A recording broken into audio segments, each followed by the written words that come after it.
ਸਨਮਾਨਯੋਗ ਗੁਰਬਾਣੀ ਪ੍ਰੇਮੀਓ, ਵਾਹਿਗੁਰੂ ਜੀ ਕਾ ਖਾਲਸਾ, ਵਾਹਿਗੁਰੂ ਜੀ ਕੀ ਫਤਿਹ। ਗੁਰਬਾਣੀ ਵਿਚਾਰ ਦੀ ਪ੍ਰਾਰੰਭ ਕੀਤੀ ਗਈ ਲੜੀ ਅਨੁਸਾਰ ਅੱਜ ਆਪਾਂ ਜਪਜੀ ਸਾਹਿਬ ਜੀ ਦੀ 5ਵੀਂ ਪੌੜੀ ਦੀ ਸੰਖੇਪ ਵਿਚਾਰ ਸਾਂਝੀ ਕਰਾਂਗੇ। ਪਹਿਲੇ ਪਾਠ ਸਰਵਣ ਕਰੋ, ਫਿਰ ਵਿਚਾਰ ਨਾਲ ਜੁੜਦੇ ਹਾਂ। ਥਾਪਿਆ ਨ ਜਾਏ, ਕੀਤਾ ਨ ਹੋਏ, ਆਪੇ ਆਪ ਨਿਰੰਜਨ ਸੋਏ। ਜਿਨ ਸੇਵਿਆ ਤਿਨ ਪਾਇਆ ਮਾਨ, ਨਾਨਕ ਗਾਵੀਐ ਗੁਣੀ ਨਿਧਾਨ। ਗਾਵੀਐ ਸੁਣੀਐ ਮਨ ਰਖੀਐ ਭਾਓ, ਦੁਖ ਪਰ ਹਰ ਸੁਖ ਘਰ ਲੈ ਜਾਏ। ਗੁਰਮੁਖ ਨਾਦੰ ਗੁਰਮੁਖ ਵੇਦੰ, ਗੁਰਮੁਖ ਰਹਿਆ ਸਮਾਈ। ਗੁਰ ਈਸਰ ਗੁਰ ਗੋਰਖ ਬ੍ਰਹਮਾ, ਗੁਰ ਪਾਰਬਤੀ ਮਾਈ। ਜੇ ਹਉ ਜਾਣਾ ਆਖਾਂ ਨਾਹੀਂ, ਕਹਿਣਾ ਕਥਨ ਨ ਜਾਈ। ਗੁਰਾ ਇਕ ਦੇਹ ਬੁਝਾਈ, ਸਭਨਾ ਜੀਆਂ ਕਾ ਇਕ ਦਾਤਾ। ਸੋ ਮੈਂ ਵਿਸਰ ਨ ਜਾਈ। ਗੁਰਾ ਇਕ ਦੇਹ ਬੁਝਾਈ, ਸਭਨਾ ਜੀਆਂ ਕਾ ਇਕ ਦਾਤਾ। ਸੋ ਮੈਂ ਵਿਸਰ ਨ ਜਾਈ। ਵਾਹਿਗੁਰੂ ਜੀ ਕਾ ਖਾਲਸਾ, ਵਾਹਿਗੁਰੂ ਜੀ ਕੀ ਫਤਿਹ। ਸਤਿਗੁਰੂ ਗੁਰੂ ਨਾਨਕ ਸਾਹਿਬ ਸੱਚੇ ਪਾਤਸ਼ਾਹ ਜੀ ਇਹਨਾਂ ਪਾਵਨ ਬਚਨਾਂ ਵਿੱਚ ਸਾਨੂੰ ਜ਼ਿੰਦਗੀ ਦਾ ਇੱਕ ਅਮੋਲਕ ਸਬਕ ਦੇ ਰਹੇ ਹਨ। ਸਤਿਗੁਰੂ ਦੇ ਪਾਸ ਵੀ ਜਾਣਾ ਹੈ ਤਾਂ ਸਿੱਖ ਦਾ ਫਰਜ਼ ਹੈ ਅਰਦਾਸ ਕਰੇ। ਇਹ ਅਧਿਕਾਰ ਹੈ ਕਿ ਉਹ ਗੁਰੂ ਪਾਸੋਂ ਕੋਈ ਮੰਗ ਵੀ ਕਰ ਸਕਦਾ ਹੈ। ਫਰਜ਼ ਨਿਭਾਉਣ ਵਾਲੇ ਦੇ ਉੱਪਰ ਕਿਰਪਾ ਹੁੰਦੀ ਹੀ ਹੈ। ਫਰਜ਼ ਹੈ ਗੁਰੂ ਦੀ ਸ਼ਰਨ ਵਿੱਚ ਡਿੱਗ ਕੇ ਬੇਨਤੀ ਕਰਨ ਦਾ ਅਧਿਕਾਰ ਲੈ ਲੈਣਾ। ਜੋ ਸ਼ਰਨ ਨਾ ਡਿੱਗੇ ਉਸ ਨੂੰ ਬੇਨਤੀ ਕਰਨ ਦਾ ਵੀ ਅਧਿਕਾਰ ਨਹੀਂ। ਮੰਗ ਕੀਤੀ ਗਈ ਹੈ ਪੌੜੀ ਦੀਆਂ ਆਖਰੀ ਪੰਕਤੀਆਂ ਵਿੱਚ, ਗੁਰਾ ਇੱਕ ਦੇਹ ਬੁਝਾਈ। ਬੁਝਾਈ ਦਾ ਮਤਲਬ ਹੁੰਦਾ ਹੈ ਬੁਝਾ ਦੇ, ਮੈਨੂੰ ਸਮਝ ਬਖਸ਼ ਦੇ। ਹੇ ਸਤਿਗੁਰੂ, ਮੈਂ ਆਪ ਜੀ ਪਾਸੋਂ ਸਮਝ ਮੰਗਣ ਲਈ ਆਇਆ। ਤੇ ਇਹ ਟਾਵੇਂ ਲੋਕ ਨੇ ਜਿਹੜੇ ਗੁਰੂ ਪਾਸੋਂ ਗੁਰੂ ਦੀ ਸਮਝ ਮੰਗਦੇ ਹੋਣ। ਆਮ ਤੌਰ 'ਤੇ ਤਾਂ ਅਸੀਂ ਦੁਨੀਆ ਦੇ ਹੋਰ ਪਦਾਰਥ ਹੀ ਮੰਗਦੇ ਰਹਿੰਦੇ ਹਾਂ ਤੇ ਮੰਗਾਂ ਸਾਡੀਆਂ ਮੁੱਕਦੀਆਂ ਹੀ ਨਹੀਂ। ਮਿਲਦੇ ਵੀ ਹਨ ਪਦਾਰਥ ਤਾਂ ਮੰਗਾਂ ਹੋਰ ਵੱਧ ਜਾਂਦੀਆਂ ਨੇ। ਲੇਕਿਨ ਜਿਸ ਨੂੰ ਸਿੱਖੀ ਕਮਾਉਣੀ ਆਉਂਦੀ ਹੈ ਉਹ ਗੁਰੂ ਪਾਸੋਂ ਇੱਕ ਮੰਗ ਕਰਦਾ ਹੈ, ਮੈਨੂੰ ਇੱਕ ਸੋਝੀ ਬਖਸ਼ੋ। ਸੋਝੀ ਤੇ ਦੁਨੀਆ ਦੀਆਂ ਲੱਖ ਸਿਆਣਪਾਂ ਵੀ ਜਿੱਥੇ ਕੰਮ ਨਹੀਂ ਆਉਂਦੀਆਂ, ਉੱਥੇ ਇਹ ਸੋਝੀ ਕੰਮ ਆਉਂਦੀ ਹੈ। ਉਹ ਕੀ ਹੈ? ਸਭਨਾ ਜੀਆਂ ਕਾ ਇੱਕ ਦਾਤਾ, ਸੋ ਮੈਂ ਵਿਸਰ ਨਾ ਜਾਈ। ਜਿਹੜਾ ਸਾਰੇ ਜੀਵਾਂ ਦਾ ਇੱਕ ਦਾਤਾ ਹੈ, ਦਾਤਾਂ ਦੇਣ ਵਾਲਾ ਸਭਨਾਂ ਨੂੰ, ਉਹ ਮੈਨੂੰ ਵੀ ਚੇਤੇ ਰਹੇ। ਕੋਈ ਘੜੀ ਜ਼ਿੰਦਗੀ ਵਿੱਚ ਐਸੀ ਨਾ ਆਵੇ ਜਦੋਂ ਮੈਨੂੰ ਉਹ ਮਾਲਕ ਵਿਸਰ ਜਾਏ, ਕਿਉਂਕਿ ਮਾਲਕ ਦੇ ਵਿਸਰਨ 'ਤੇ ਹੀ ਸਾਰੇ ਵਿਕਾਰ ਪੈਦਾ ਹੁੰਦੇ ਨੇ। ਗੁਰਬਾਣੀ ਅੰਦਰ ਵਿਸ਼ੇਸ਼ ਤੌਰ 'ਤੇ ਇਹ ਜ਼ਿਕਰ ਆਇਆ ਹੈ ਕਿ ਜਿਸ ਆਦਮੀ ਨੂੰ ਦੋ ਚੀਜ਼ਾਂ ਭੁੱਲ ਜਾਂਦੀਆਂ ਨੇ, ਕੇਵਲ ਦੋ, ਫਿਰ ਬਾਕੀ ਦੇ ਗੁਨਾਹ ਸੱਜਣੇ ਨਹੀਂ ਪੈਂਦੇ, ਉਹ ਅੰਦਰ ਪੈਦਾ ਹੋ ਹੀ ਜਾਂਦੇ ਨੇ। ਇੱਕ ਹੈ ਮੌਤ ਤੇ ਦੂਸਰਾ ਹੈ ਨਿਰੰਕਾਰ, ਜੋ ਸਭ ਕੁਝ ਸੁਣਦਾ ਵੇਖਦਾ ਕਿਉਂ ਮੁੱਕਰ ਪਿਆ ਜਾਏ। ਜੋ ਸਭ ਕੁਝ ਦੇਖ ਰਿਹਾ ਹੈ, ਸੁਣ ਰਿਹਾ ਹੈ, ਬਲਕਿ ਜੋ ਸਾਡੇ ਅੰਦਰ ਵੀ ਹੈ ਉਹ ਵੀ ਉਸ ਨੂੰ ਪਤਾ ਹੈ, ਉਹ ਜਾਣਦਾ ਹੈ। ਇੱਕ ਤਾਂ ਜਿਸ ਨੂੰ ਨਿਰੰਕਾਰ ਦਾ ਚੇਤਾ ਹੈ, ਉਹ ਗੁਨਾਹ ਤੋਂ ਬਚ ਜਾਂਦਾ ਹੈ। ਕਿਉਂਕਿ ਮਨੁੱਖ ਗੁਨਾਹ ਤਾਂ ਛੁਪਾ ਕੇ ਹੀ ਕਰਨਾ ਚਾਹੁੰਦਾ ਹੈ ਨਾ। ਅਸੀਂ ਛੋਟਾ ਜਿਹਾ ਪੁੰਨ ਕਰਮ ਵੀ ਕਰੀਏ ਤਾਂ ਦੁਨੀਆ ਨੂੰ ਦਿਖਾ ਦੇਣਾ ਚਾਹੁੰਦੇ ਹਾਂ। ਅਖਬਾਰਾਂ ਵਿੱਚ ਖਬਰਾਂ ਲੱਗ ਜਾਣ, ਰੇਡੀਓ ਟੀਵੀ 'ਤੇ ਖਬਰਾਂ ਆਉਣ। ਇਹ ਇੱਛਾ ਹੈ ਮਨੁੱਖ ਦੀ। ਤੇ ਜਿਸ ਵੇਲੇ ਕੋਈ ਗੁਨਾਹ ਕਰਨੇ ਆ, ਉਹ ਭਾਵੇਂ ਕਿੰਨਾ ਵੱਡੇ ਤੋਂ ਵੱਡਾ ਕਿਉਂ ਨਾ ਹੋਵੇ, ਉਸ ਵੇਲੇ ਯਤਨ ਇਹ ਹੁੰਦਾ ਹੈ ਇਸ ਦਾ ਕਿਸੇ ਨੂੰ ਵੀ ਪਤਾ ਨਾ ਲੱਗੇ, ਸਭ ਪਾਸੋਂ ਛੁਪਾ ਲਵਾਂ। ਦੁਨੀਆ ਦੀਆਂ ਅੱਖਾਂ ਵਿੱਚ ਲੱਖ ਕੱਟਾ ਪਾਉਣ ਦੀ ਕੋਸ਼ਿਸ਼ ਕੋਈ ਕਰ ਲੈ, ਨਿਰੰਕਾਰ ਤੋਂ ਕਿਵੇਂ ਛੁਪਾ ਲਏਗਾ। ਗੁਰਬਾਣੀ ਦਾ ਫਰਮਾਨ ਹੈ, ਹੱਟ ਪੱਟਣ ਬਿਜ ਮੰਦਰ ਭੰਨੈ, ਕਰ ਚੋਰੀ ਘਰ ਆਵੈ। ਦੁਕਾਨਾਂ ਭੰਨਦਾ ਹੈ, ਲੋਕਾਂ ਦੇ ਮਹੱਲ ਤੋੜਦਾ ਹੈ, ਸੰਨਾਂ ਲਾਉਂਦਾ ਹੈ ਘਰਾਂ ਵਿੱਚ ਤੇ ਚੋਰੀ ਕਰਕੇ ਮਾਲ ਕਰ ਲਿਆਉਂਦਾ ਹੈ। ਤਰੀਕਾ ਕੋਈ ਵੀ ਹੋਵੇ ਸੰਨ ਲਾਉਣ ਦਾ ਕਿ ਰਸਤੇ ਵਿੱਚ ਲੁੱਟ ਲੈਣ ਦਾ, ਪਰ ਇੱਛਾ ਇਹੀ ਹੁੰਦੀ ਹੈ ਕਿਸੇ ਨੂੰ ਪਤਾ ਨਾ ਲੱਗੇ। ਹੱਟ ਪੱਟਣ ਬਿਜ ਮੰਦਰ ਭੰਨੈ, ਕਰ ਚੋਰੀ ਘਰ ਆਵੈ। ਅੱਗੋਂ ਦੇਖੈ ਪਿੱਛੋਂ ਦੇਖੈ, ਤੁਝ ਤੇ ਕਹਾਂ ਛੁਪਾਵੈ। ਅੱਗਾ ਪਿੱਛਾ ਤਾਂ ਬੜਾ ਵੇਖਦਾ ਤੇ ਅੰਦਰ ਬੈਠੇ ਦਾ ਪਤਾ ਹੀ ਨਹੀਂ। ਉਸ ਪਾਸੋਂ ਤਾਂ ਨਹੀਂ ਛੁਪਾ ਸਕਾਂਗੇ ਕਦੀ ਵੀ, ਕੋਈ ਵੀ ਨਹੀਂ ਛੁਪਾ ਸਕਿਆ। ਜਿਸ ਵੇਲੇ ਇਹ ਯਾਦ ਰਹੇ ਕਿ ਪਰਮਾਤਮਾ ਹਾਜ਼ਰ ਨਾਜ਼ਰ ਅੰਦਰ ਵਿਆਪਕ ਹੈ ਔਰ ਸਭ ਕੁਝ ਦੇਖ ਰਿਹਾ ਹੈ, ਸਭ ਜਾਣਦਾ ਹੈ, ਇਹ ਖਿਆਲ ਪੱਕਾ ਹੋ ਜਾਏ ਤਾਂ ਆਦਮੀ ਗੁਨਾਹ ਕਰਨ ਤੋਂ ਬਚ ਜਾਂਦਾ ਹੈ। ਦੂਜਾ ਇਹ ਪਤਾ ਰਹੇ ਮੌਤ ਪਤਾ ਨਹੀਂ ਕਿਸ ਵੇਲੇ ਆ ਜਾਏ। ਜਿਸ ਵੇਲੇ ਜਮਦੂਤ ਆ ਗਏ, ਇੱਕ ਪਲ ਦਾ ਵਕਤ ਵੀ ਉਹਨਾਂ ਸਾਨੂੰ ਦੇਣਾ ਨਹੀਂ। ਇੱਕ ਰੱਤੀ ਬਿਲਮ ਨਾ ਦੇਵਨੀ ਵਣਜਾਰਿਆ ਮਿੱਤਰਾ, ਉਨੀ ਤਕੜੇ ਪਾਏ ਹੱਥ। ਬੜੇ ਮਜ਼ਬੂਤ ਹੱਥ ਨੇ ਉਹਨਾਂ ਦੇ, ਫਿਰ ਇੱਕ ਪਲ ਨਹੀਂ ਮਿਲਦਾ। ਯਤਨ ਤਾਂ ਬੰਦਾ ਕਰਦਾ ਹੈ। ਗੁਰਬਾਣੀ ਅੰਦਰ ਬੜੇ ਸੁੰਦਰ ਬਚਨ ਆਏ ਨੇ ਕਿ ਮੌਤ ਸਿਰ ਤੇ ਆ ਗਈ, ਤੇ ਇਹ ਮੌਤ ਨੂੰ ਕੀ ਆਖਦਾ ਹੈ, ਜਮਦੂਤਾਂ ਨੂੰ ਕੀ ਕਹਿੰਦਾ ਹੈ। ਕਰੋ ਅਰਦਾਸ ਗਾਂਵ ਕਿਛ ਬਾਕੀ, ਲਿਓ ਨਿਬੇਰ ਆਜ ਕੀ ਰਾਤੀ। ਮੈਂ ਤੁਹਾਡੇ ਪਾਸੋਂ ਥੋੜ੍ਹਾ ਜਿਹਾ ਸਮਾਂ ਮੰਗਦਾ ਹਾਂ, ਮੌਤ ਨੂੰ ਆਖਦਾ ਹੈ। ਉਹ ਵਕਤ ਮੈਨੂੰ ਦੇ ਦਿਓ, ਕਿਉਂਕਿ ਗਾਉਂ ਵਿੱਚ, ਪਿੰਡ ਵਿੱਚ, ਸ਼ਹਿਰ ਵਿੱਚ ਮੇਰਾ ਲੈਣ ਦੇਣ ਬੜਾ ਪਿਆ ਹੈ ਜੇ। ਕਰੋ ਅਰਦਾਸ ਗਾਂਵ ਕਿਛ ਬਾਕੀ, ਲਿਓ ਨਿਬੇਰ ਆਜ ਕੀ ਰਾਤੀ। ਤੇ ਅੱਜ ਦੀ ਰਾਤ ਦੇ ਦਿਓ, ਮੈਂ ਸਾਰਿਆਂ ਨਾਲ ਹਿਸਾਬ ਕਿਤਾਬ ਕਰ ਲਵਾਂ, ਲੈਣ ਦੇਣ ਦਾ ਕੰਮ ਨਿਬੇੜ ਲਵਾਂ। ਤੇ ਫਿਰ ਜੇ ਥੋੜ੍ਹਾ ਸਮਾਂ ਬਚ ਗਿਆ ਤੇ ਕਿਛ ਵੀ ਖਰਚ ਤੁਮਾਰਾ ਸਾਰੋ, ਕੁਝ ਤੁਹਾਡੇ ਲਈ ਵੀ ਖਰਚਾ ਪੱਲੇ ਬੰਨ ਲਵਾਂ। ਇਸ ਨੂੰ ਪੱਲੇ ਖਰਚਾ ਬੰਨਣ ਦਾ ਚੇਤਾ ਹੀ ਉਸ ਵੇਲੇ ਆਉਂਦਾ ਹੈ ਜਿਸ ਵੇਲੇ ਮੌਤ ਸਿਰ ਤੇ ਆਣ ਖੜੀ ਹੁੰਦੀ ਹੈ। ਉਹ ਵੀ ਸੈਕਿੰਡ ਨੰਬਰ 'ਤੇ, ਪਹਿਲਾਂ ਦੁਨੀਆ ਦਾ ਲੈਣ ਦੇਣ। ਕਰੋ ਅਰਦਾਸ ਗਾਂਵ ਕਿਛ ਬਾਕੀ, ਲਿਓ ਨਿਬੇਰ ਆਜ ਕੀ ਰਾਤੀ। ਕਿਛ ਵੀ ਖਰਚ ਤੁਮਾਰਾ ਸਾਰੋ, ਸੁਬਹ ਨਵਾਜ਼ ਸਰਾਏ ਗੁਜ਼ਾਰੋ। ਤੇ ਸੁਬਹ ਦੀ ਨਮਾਜ਼ ਅਦਾ ਕਰਕੇ ਫਿਰ ਮੈਨੂੰ ਲੈ ਜਾਇਓ। ਪਰ ਇੰਜ ਹੁੰਦੀ ਨਹੀਂ, ਭਾਵੇਂ ਲੱਖ ਕੋਈ ਚਾਹਵੇ। ਸੋ ਮੌਤ ਜਿਸ ਨੂੰ ਯਾਦ ਹੈ ਕਿ ਪਤਾ ਨਹੀਂ ਕਦ ਆ ਜਾਏ। ਸਤਿਗੁਰੂ ਜੀ ਨੇ ਤਾਂ ਇੱਥੋਂ ਤੱਕ ਆਖਿਆ ਹੈ, ਹਰ ਜਪਦਿਆਂ ਖਿਨ ਢਿੱਲ ਨਾ ਕੀਜਈ ਮੇਰੀ ਜਿੰਦੜੀਏ, ਮਤ ਕੇ ਜਾਪੈ ਸਾਹ ਆਵੈ ਕਿ ਨਾ ਆਵੈ ਰਾਮ। ਸਾਹ ਆਏਗਾ ਕਿ ਨਹੀਂ ਆਏਗਾ ਕੋਈ ਪਤਾ ਨਹੀਂ। ਇਸ ਲਈ ਨਿਰੰਕਾਰ ਦਾ ਨਾਮ ਜਪਣ ਵਿੱਚ ਐ ਮੇਰੀ ਜਿੰਦ, ਰੱਤੀ ਭਰ ਦੇਰ ਨਾ ਕਰੀ। ਇਹ ਸਮਾਂ ਜਿਹੜਾ ਲੰਘ ਗਿਆ ਮੁੜ ਕੇ ਮਿਲਣਾ ਨਹੀਂ।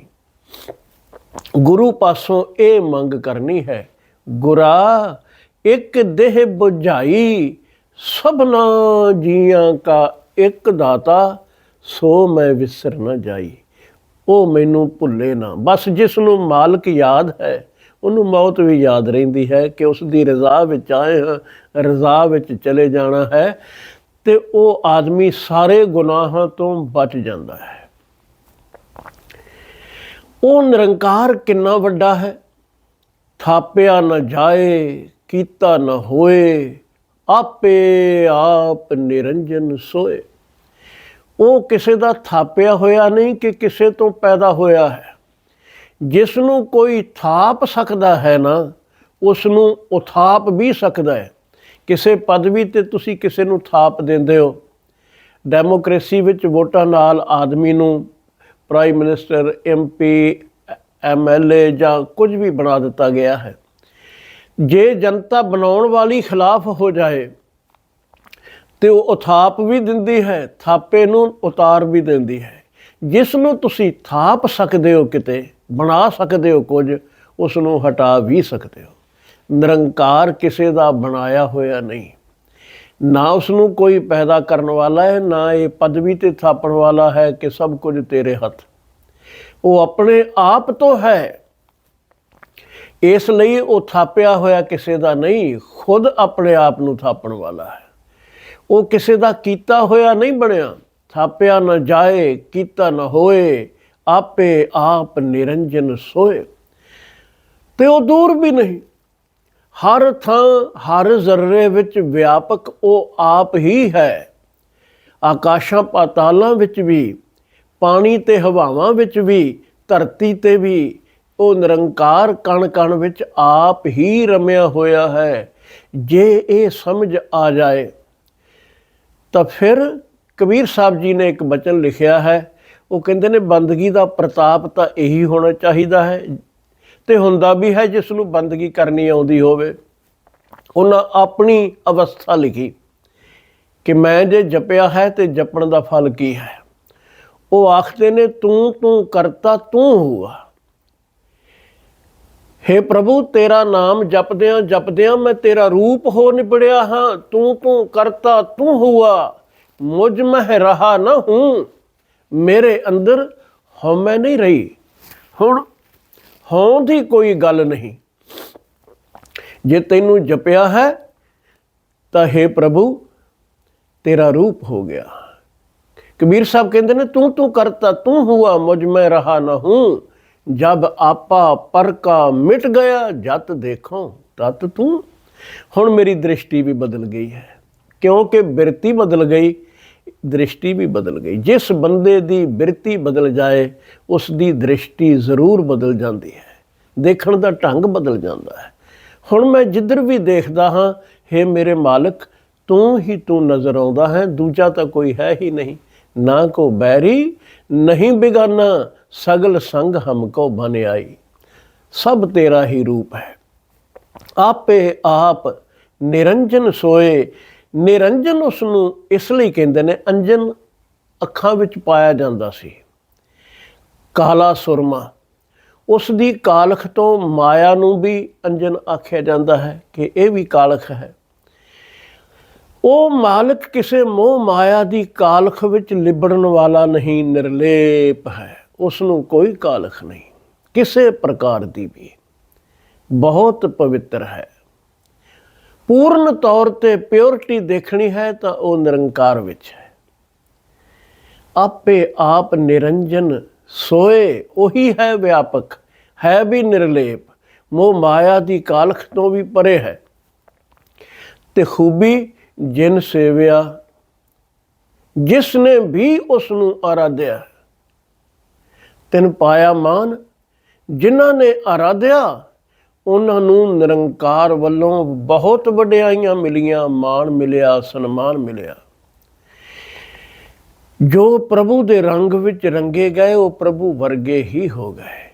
ਇਸ ਲਈ ਉਹਨਾਂ ਨੂੰ ਜਹਾਨ ਵਿੱਚ ਵੀ ਤੇ ਦਰਗਾਹ ਵਿੱਚ ਵੀ ਸਨਮਾਨ ਮਿਲਦਾ ਹੈ। ਰੱਬੀ ਦਰਗਾਹ ਵਿੱਚ ਵੀ ਉਹ ਮਾਣ ਪਾਉਂਦੇ ਨੇ।